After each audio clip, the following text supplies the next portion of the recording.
أعوذ بالله من الشيطان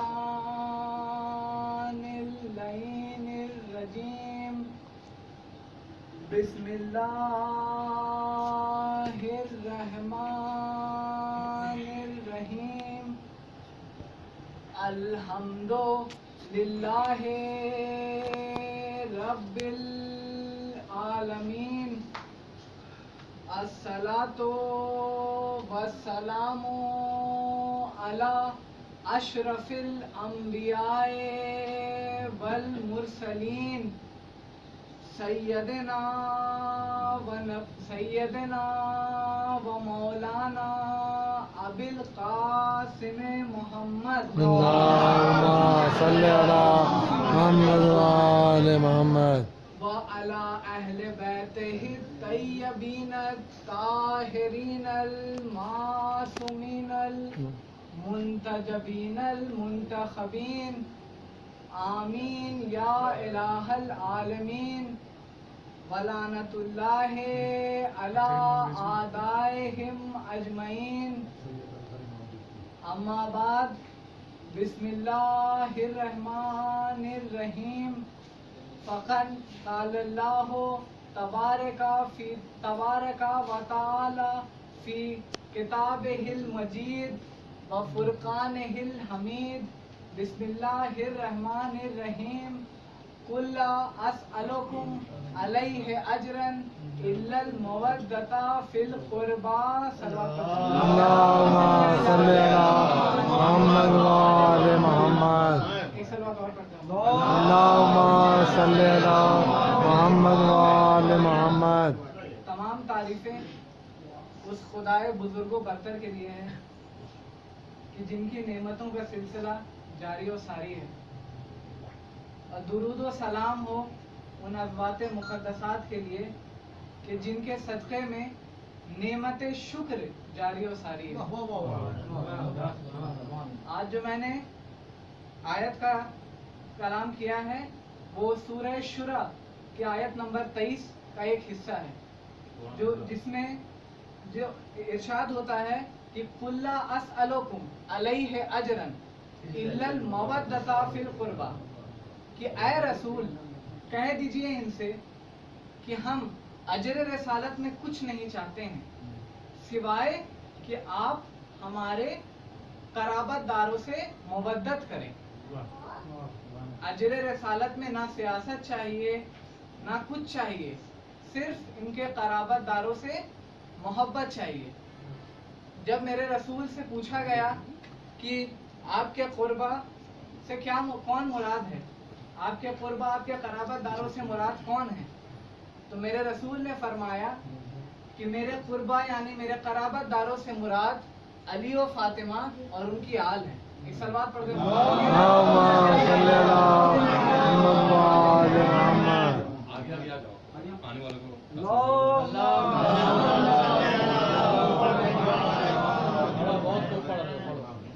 کون علی؟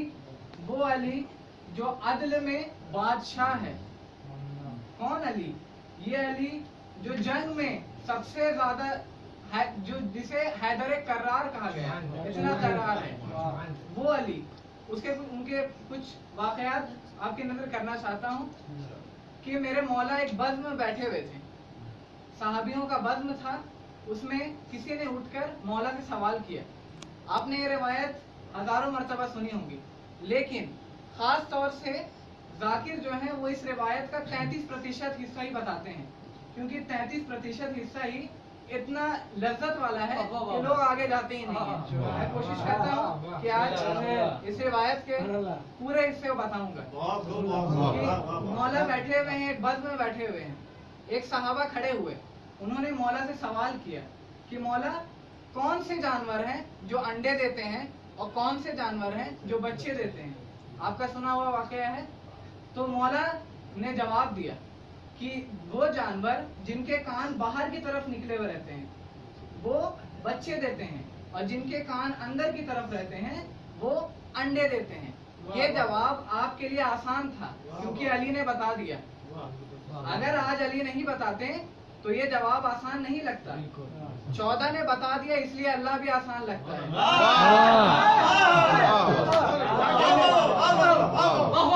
14 نے بتا دیا،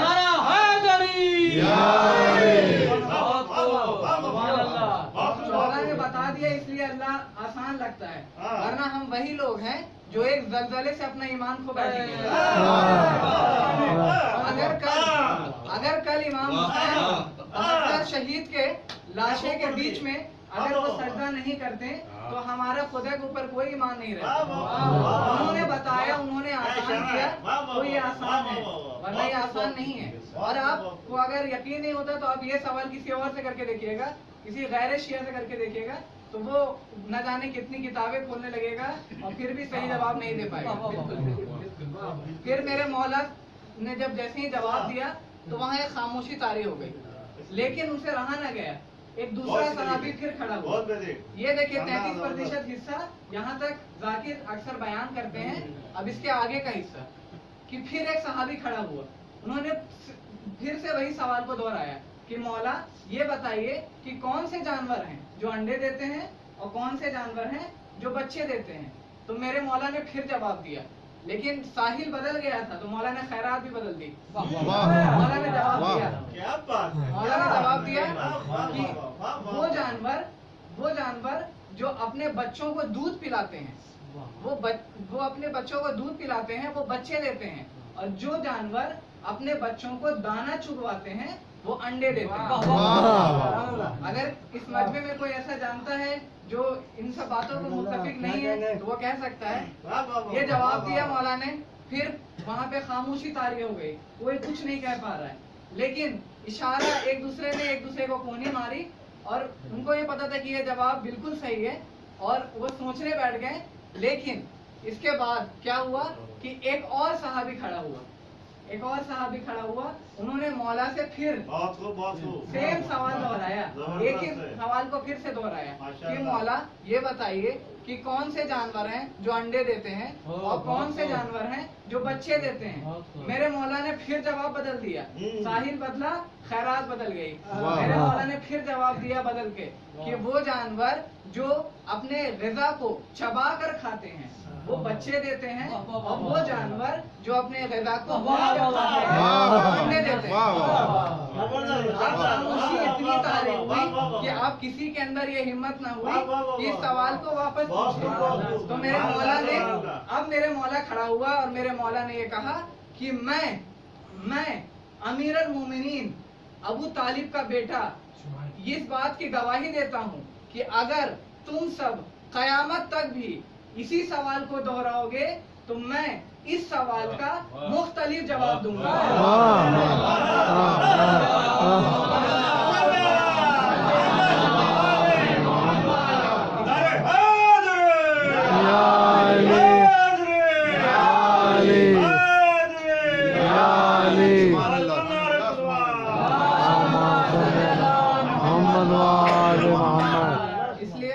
باب العلم کہا گیا۔ اور اس کے ایک اور روایت ہے کہ مولا مسجد کوفہ کے کونے میں بیٹھے ہوئے تھے، ایک یہودی مسجد کوفہ کے اندر آیا، انہوں نے مولا کو دیکھا اور مولا کے پاس گیا اور انہوں نے مولا سے کہا کہ کیا آپ ہی علی ہیں؟ تو مولا نے بتایا کہ جی میں ہی علی ہوں، کیا سوال ہے آپ کا؟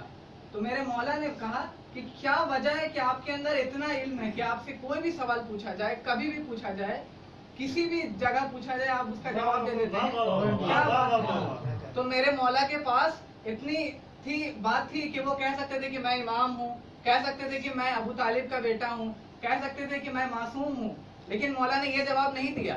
مولا نے یہ جواب دیا کہ میں نے رسول کا دہن مبارک چوسا ہے، میں نے رسول کا دہن مبارک چوسا ہے، اس وجہ سے میرے اندر یہ علم ہے، یہ میری خصوصیت نہیں ہے۔ اس یہودی نے جیسے ہی یہ جواب سنا اس نے کہا کہ مولا کلمہ پڑھوا دیجئے۔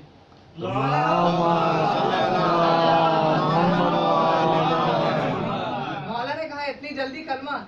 تو یہودی نے جواب دیا کہ ہاں مولا مجھے اتنا پتا ہے کہ اس پوری کائنات میں سب سے عالم انسان آپ ہیں، اور اگر آپ کہتے ہیں کہ یہ آپ کے اندر جو علم ہے یہ آپ کے نبی کے لعاب دہن کی وجہ سے ہے، تو اس سے تو مجھے نبی پر پورا اقرار ہو گیا ہے، اس لیے میں آپ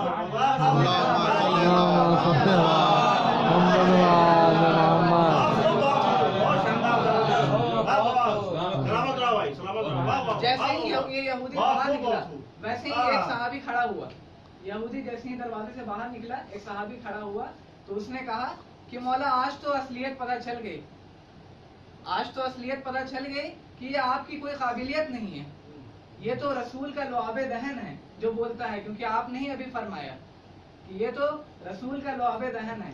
تو میرے مولا نے کہا جاہل مت بن، ابھی تو صرف رسول کا لعاب دہن بولا ہے، جب میرا خون بولے گا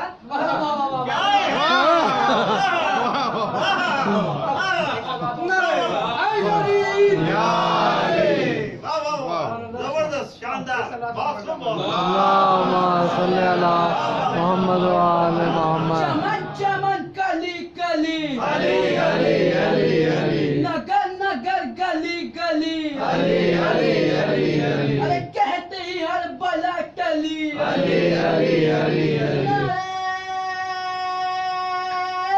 ہائے درے ہائے درے ہائے درے نعرہ صلوات اللهم صل على محمد وآل محمد۔ یہ کچھ وجوہات ہیں کہ مولا بہت شاندار باب العلم کہلاتے ہیں، علم کا باب۔ اور اس کے بعد ایک روایت اور میرے ذہن میں بھی آ رہی ہے، میں اس کو بیان کرنا چاہوں گا کہ مولا کیا وجہ ہے کہ مولا سلونی سلونی کہتے تھے، اور یہ سلونی سلونی صرف ممبر سے نہیں کہا ہے، جب مولا کو ضربت لگ گئی تھی اس کے بعد بھی مولا نے اپنے صحابیوں کو بلایا کہ جسے جو سوال کرنا ہے وہ پوچھ لے، کیونکہ میں بہت جلدی رخصت ہونے والا ہوں۔ مولا نے اس وقت بھی بلایا، تو جب مولا نے سارے صحابیوں کو بلایا تو ان صحابیوں میں سے ایک صحابی تھا جن کا نام تھا ساسا ابن سوہان۔ جناب ساسا ابن سوہان جو ہیں وہ جناب زید ابن سوہان کے بھائی ہیں، یہ مولا کے بہت بڑے شہدائی تھے، ان کی قبر جو ہے مسجد کوفہ کے پاس وہاں پہ بنی ہوئی ہے۔ تو یہ جناب ساسا ابن سوہان کے بارے میں دو جملے بس کہ یہ جناب ساسا ابن سوہان وہ صحابی تھے کہ جب مولا مسجد کوفہ میں تشریف لانے والے ہوتے تھے تو اس سے پہلے جناب ساسا ابن سوہان آتے تھے ذاکری کرنے کے لیے، وہ ایک ماحول بناتے تھے کہ سن لو، وہ منبر پہ آتے تھے مولا سے پہلے اور وہ کہتے تھے کہ سن لو اب علی آنے والے ہیں، تھوڑا تہذیب سے بیٹھنا، علی کی باتوں کو دھیان سے سننا، علی جو کہہ رہا ہے وہی سچ ہے، وہ ایک ماحول بناتے تھے۔ اتنے بڑے صحابی تھے کہ مولا سے پہلے مولا ان کو بنا کے رکھے تھے کہ یہ مجھ سے پہلے آئے گا اور یہ میرے لیے آ کر میرے باتوں کو لوگوں کے سامنے پیش کرے گا۔ تو یہ ہے جناب ساسا ابن سوہان، مولا کے بہت بڑے شہدائی تھے۔ تو یہ جب مولا کو ضربت لگ گئی تھی مولا نے پھر بھی سارے صحابیوں کو بلایا، صحابی اکٹھا ہوئے تھے اور اس میں جناب ساسا ابن سوہان نے کہا کہ مولا آپ کی حالت تو بہت خراب ہے، لیکن میرے ذہن میں ایک بہت طولانی سوال ہے، مجھے آپ سے پوچھنا ہے مولا، آپ چلے جائیں گے تو میں کس سے پوچھوں گا؟ تو جناب ساسا ابن سوہان کو مولا نے کہا کہ ہاں ساسا آگے بڑھو، تمہیں جو سوال پوچھنا ہے تم پوچھ سکتے ہو۔ تو جناب ساسا ابن سوہان نے سوال پوچھا کہ من افضل، آپ افضل ہیں یا آدم؟ جناب ساسا ابن سوہان کا یہ سوال ہے، من افضل انت و آدم، آپ افضل ہیں یا آدم افضل ہیں؟ تو مولا علی نے کہا کہ مردوں کے لیے اپنی تعریف کرنا صحیح نہیں ہے، لیکن کیونکہ قرآن میں یہ موجود ہے کہ اے رسول اپنی نعمتوں کا ذکر کرو، اس لیے صرف اس لیے میں اس سوال کا جواب دے رہا ہوں تمہیں۔ تو جناب ساسا نے پھر سے سوال دہرایا، من افضل انت و آدم، بتائیے مولا آپ افضل ہیں یا آدم افضل ہیں؟ تو میرے مولا نے جواب دیا میں افضل ہوں۔ اور پھر میرے مولا نے دلیل دی کہ جب جناب آدم جنت میں تھے تو خدا نے انہیں منع کیا تھا ایک درخت کے پاس جانے کے لیے، لیکن پھر بھی وہ نہیں رکے، پھر بھی وہ اس درخت کے پاس گئے اور انہیں جنت سے نکال دیا گیا۔ پتا ہے ساسا یہ کون سا درخت تھا؟ تو میرے جناب ساسا نے جواب دیا کہ نہیں مولا مجھے نہیں پتا، آپ بہتر جانتے ہیں۔ تو میرے مولا نے جواب دیا کہ ساسا یہ گندم کا درخت تھا. تو جناب ساسا نے کہا کہ جی بے شک مولا آپ کہہ رہے ہیں. تو پھر میرے مولا آگے بڑھے. میرے مولا نے یہ جواب دیا کہ یہ وہ آدم تھے کہ جو گندم کے درخت کے پاس گئے تو انہیں خدا نے جنت سے نکال دیا, اور میں وہ علی ہوں جسے خدا نے آج تک کبھی نہیں گندم کو کھانے سے روکا, لیکن پھر بھی مجھ علی نے پوری زندگی جو کی روٹی پہ گزار لی.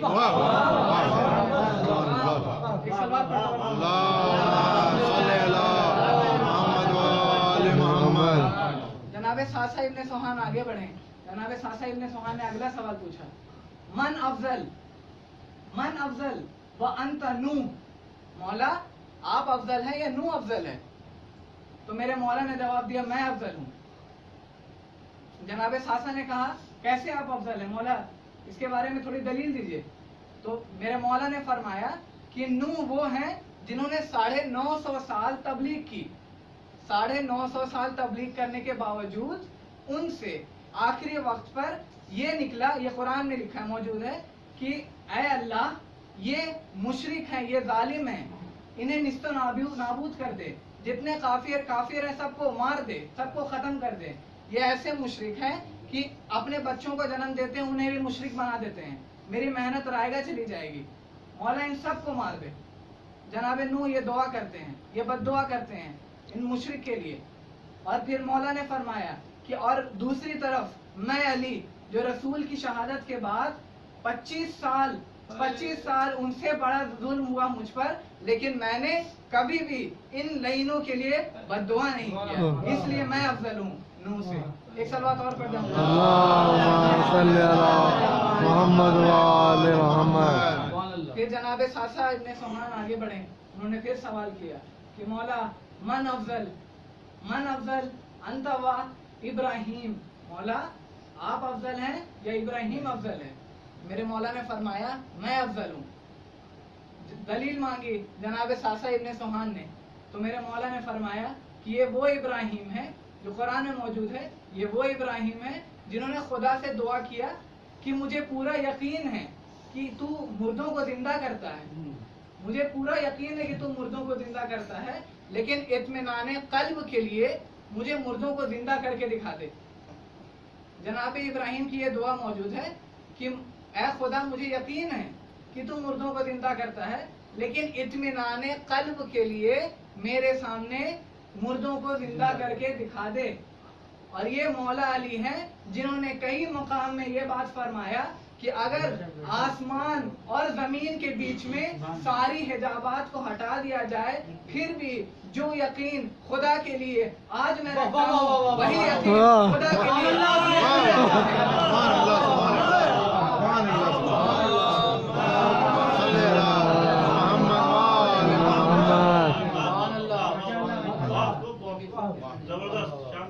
پھر جناب ساسا ابن سوہان آگے بڑھے.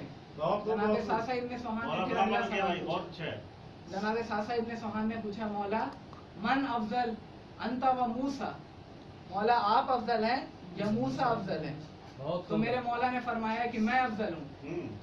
جناب ساسا ابن سوہان نے دلیل مانگی, مولا بتائیے آپ کیسے افضل ہیں؟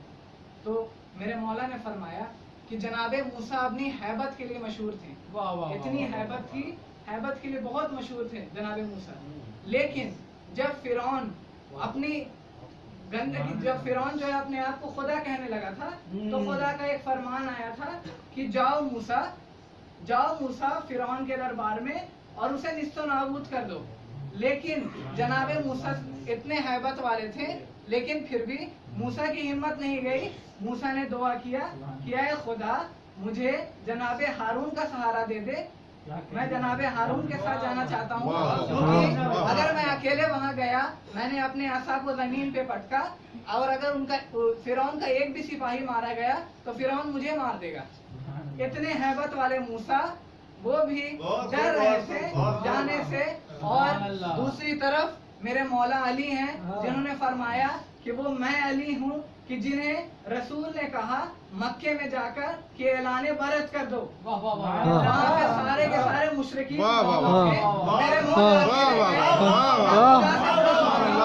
رسول سے مدد مانگی اکیلے گئے. اکیلے جانے کے بعد جب مولا نے جنگ کی تو کسی کے بھائی کو مارا, کسی کے بھانجے کو مارا, کسی کے باپ کے باپ کو مارا, کسی کے بیٹے کو مارا. اور جب میرے مولا پہاڑوں کے درمیان سے اکیلے آ رہے تھے تو سارے مکے والے ایک طرف کھڑے تھے, میرا مولا دوسری طرف کھڑا تھا اور میرا مولا اکیلے آ رہا تھا. اور یہ اس طرح سے بن گیا تھا منظر کہ جیسے شیر آ رہا ہو اور بکری بھاگ رہی ہو.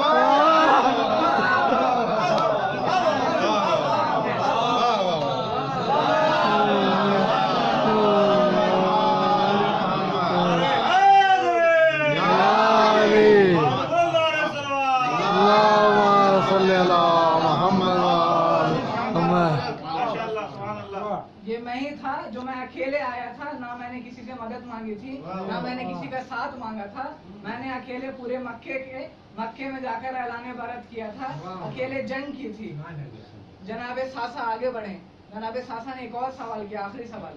جناب ساسا نے کہا من افضل انت و عیسیٰ, مولا آپ افضل ہیں یا عیسیٰ افضل ہے؟ تو میرے مولا نے فرمایا کہ اس کے لیے میرے مولا نے دلیل دی کہ جب جناب مریم بیت المقدس میں جناب عیسیٰ تو اس بات کو غور کریں گے کہ جناب مریم بیت المقدس کے اندر موجود تھی. جناب مریم بیت المقدس کے اندر موجود تھی اور اس وقت خدا کی وحی آئی کہ اے مریم یہ رچا خانہ نہیں ہے, یہ عبادت خانہ ہے, باہر نکل جاؤ. یہ مریم ہے جو عیسیٰ کے لیے انہیں خدا باہر نکال رہا ہے. اب یہ مولا نے اپنی فضیلت بیان کی کہ وہ میری ماں تھی جناب فاطمہ بنت اسد جو خانہ کعبہ سے باہر موجود تھی. فاطمہ بنت اسد باہر موجود تھی. خانہ کعبہ کی در پھٹا اور اس میں سے آواز آئی اے فاطمہ اندر آ جاؤ.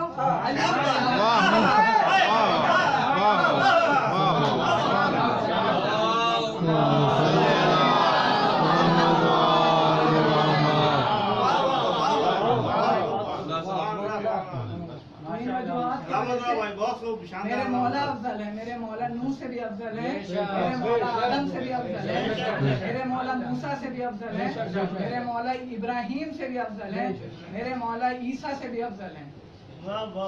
اور یہ مولا اتنے بڑے جن کی اتنی فضیلت ہے, جب ان سے پوچھا گیا کہ مولا آپ اپنے بارے میں کیا کہنا چاہیں گے تو مولا نے صرف ایک جملہ فرمایا انا خادم الرسول, میں رسول کا خادم ہوں, میں رسول کا نوکر ہوں. یہ علی جن کو دنیا کی ساری فضیلت جن کے پاس موجود تھی, اس علی نے دعا مانگی تو کیا دعا مانگی؟ اے خدا نماز شب میں دعا مانگ رہے ہیں, کیا دعا مانگ رہے ہیں؟ اے خدا مجھے عباس عطا کر دے, مجھے عباس عطا کر دے تاکہ کربلا میں کوئی تو موجود ہو جو میرے بیٹے حسین کی مدد کر سکے.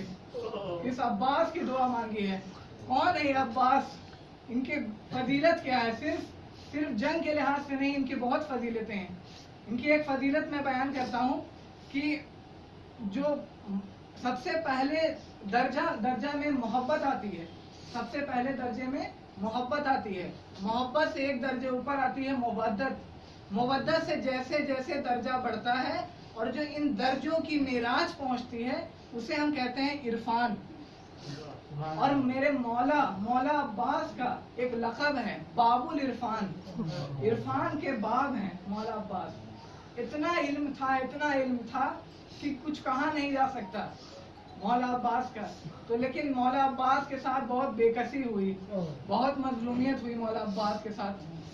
مولا عباس بچپن سے انہیں ایک ہی بات سکھائی گئی کہ بیٹا تم یہاں جنگ نہیں کر سکتے, بیٹا تم کربلا کے لیے ہو, بیٹا تم کربلا کے لیے ہو. جب امام حسن کے جنازے پہ تیر چل رہا تھا تو میرے مولا تلوار لینے گئے تھے, جبکہ بیوی رومال ہی لایا تھا اور دوسری طرف سے تیر چلنے لگی تھی. تو میرے مولا دوڑ کر گھر کے اندر گئے تھے, مولا عباس تلوار لے کر باہر نکل رہے تھے, لیکن جناب زینب نے انہیں بتایا عباس تم یہاں کے لیے نہیں ہو, تم کربلا کے لیے ہو. میرے مولا کو ہر جگہ جب مولا کائنات کو ضربت لگی تب بھی میرے مولا نے تلوار اٹھائی تھی، لیکن میرے مولا کو ایک ہی بات سمجھائی گئی، عباس تم یہاں کے لیے نہیں، تم کربلا کے لیے بنے ہو۔ وقت گزرتا گیا، میرے مولا جب کربلا پہنچے، اس کے بعد جب خیمے نصب ہوئے، خیمے نصب ہوئے، 7 محرم کو پانی ختم ہونے لگا، اس کے بعد جب ظالم آنے لگے، ظالموں نے کہا کہ آپ اپنے خیموں کو یہاں سے ہٹا دیجئے۔ میرے مولا کو جلال آیا، میرے مولا آگے بڑھے، کہا کہ کس میں ہمت ہے کہ خیموں کو ادھر سے ہٹا سکے؟ کسی میں ہمت نہیں ہوئی، فوج پیچھے بھاگنے لگی۔